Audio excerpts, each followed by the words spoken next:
จะแก่มากมึงอยากดอกไม้ลงมันหมุนบอล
สบายดีด้วยพี่น้องสบายดีงามเช้า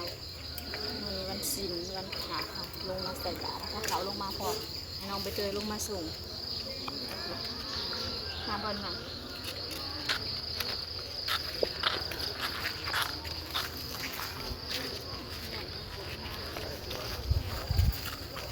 เนาะของที่วนมาหอด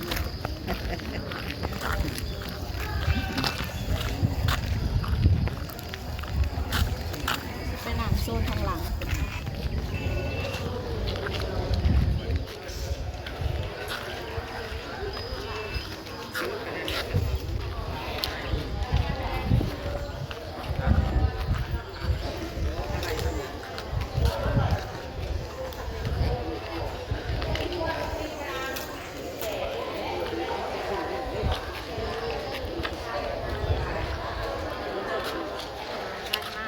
กล่องกลับบ้าน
คนบลายเป็นไรพี่น้อง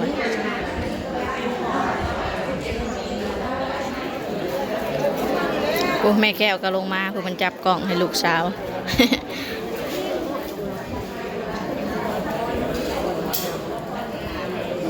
เจ้าป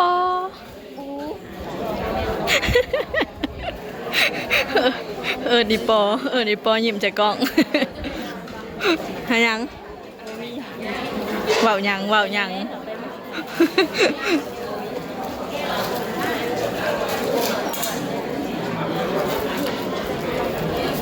ยิ้มแน่ยิ้มแน่ยิ้มแน่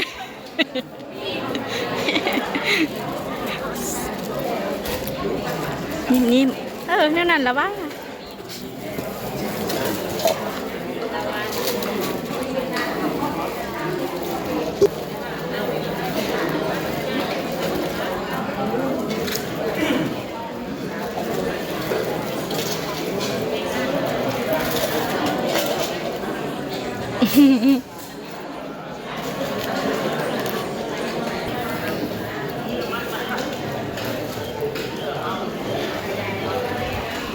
ใส่บาตรแล้วเลยเด้อพี่น้องหาผ้าขาวบัดนี้หาผ้าขาว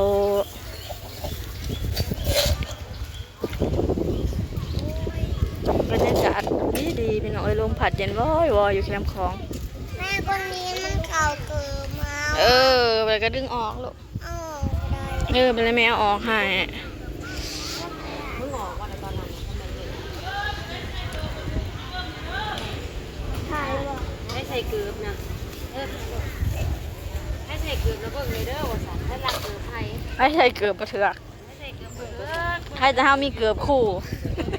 ใครจะห้ามีเกือบคู่ต้องไปซูมวิวไปเบิ่งน้ำคลองค่ะคือเก่าคือเดิมแม่อยากไปว่ายน้ำไปนะแม่น่ะไปน้ำแม่แทนนะำมันอยากหน่อยเจ้าว่านี่แม่ยัน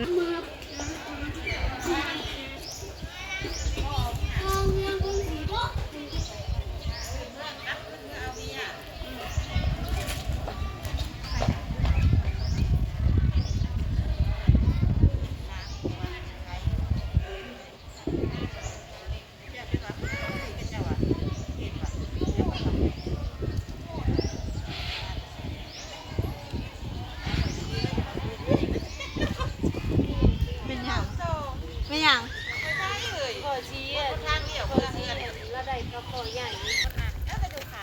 บรรยากาศ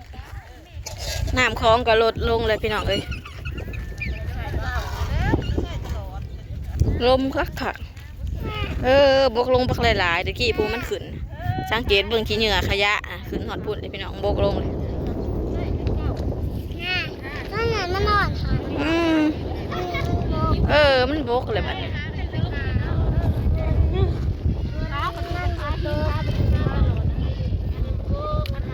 มันอยู่ให้อยู่มันเนาะน้ำคือสีบ่แห้งคือสีบ่อันนั้นปันไดเนาะปีนี้เนาะน้ำมันบกเอาไปปีกายนี่จนพายเรือจนสิบ่ได้ไปปีกายนี่งานอันนะหัวเกาะพายข้าเจ้าพายเรือจนบ่ได้น้ำไหลแห้งอากาศคือดีแท้นักอะไรยังขึ้นกันอยู่ได้ดิยังขึ้นอยู่ได้เด็ดน้อยหนึ่งนี่เฮายังคิดหาพักเขาตอนนี้เฮาขึ้นมาแต่วัดเลยพี่น้องข้าจะกินข้าวลืมถ่ายบรรยากาศให้เบิ่งตอนกินข้าวพักข้าวบัวลายมื้อนี้เด้แนวกินที่เฮาลงกะเบิดมีอะไรแซ่บๆพี่น้องมื้อนี้จะได้ก็จะบ่ได้ถ่ายพักข้าวให้เบิ่งว่ามีหยังมีชายอยู่ให้กินอันบ่ได้เฮ็ดเองเนาะเฮ็ดแต่อีหยังไปซื้อเอาน้ำปลาเป็นเฮ็ดกับเขาขายเพราะว่าอันลืมเบิ่งปฏิทินหั่นนะมันบ่ถือกับวันตลาดก็เลยบ่มีอีหยังเฮ็ดก็ไปอันซื้อเอาแกงอ่อมกระดูกหมูน้ำปลาแล้วก็เพิ่นเอายำหนังหายทงนึงแล้วก็มีสมพักมีแจ่วแล้วก็มีหมักมังกรใครแต่มื้อนะวันตลาดซื้อหมักมังกรไว้เพราะว่าไปหาซื้อสมมันหมักสมอยู่หานบ่มีวานนี่ก็เลยได้หมักมังกรแทนขาดบ่ได้เลยคือหมักใหม่ในผ้าขาวเป็นยังที่แม่เฮาหมักนั่นเลยพี่น้องเฮาก็เฮ็ดลงไปไม่ใช่โอ้ยลูกกินขนมพะนะมื้อนี้ถ้าแบบนี้โอเคได้พี่น้องเด้อสำหรับคลิปนี้เนาะดาวก็ขอจบคลิปไว้เพียงเท่านี้ก่อนเอาบุญมาฝากและเช้าจำมื้อนี้เป็นมื้อวันศีลวันพระเนาะวันศีลเพลงพี่น้องสำหรับใครวันศีลใหญ่โดยสำหรับใครที่เขามาเบิ่งคลิปกันอนุโมทนาเอาบุญนำกันเด้อพี่น้องเด้ออยู่ดีมีแฮงสุขภาพเข้มแข็งเฮงๆรวยๆทุกๆคนจ้าเจอกันคลิปหน้าเด้อสำหรับคลิปนี้บ๊ายบาย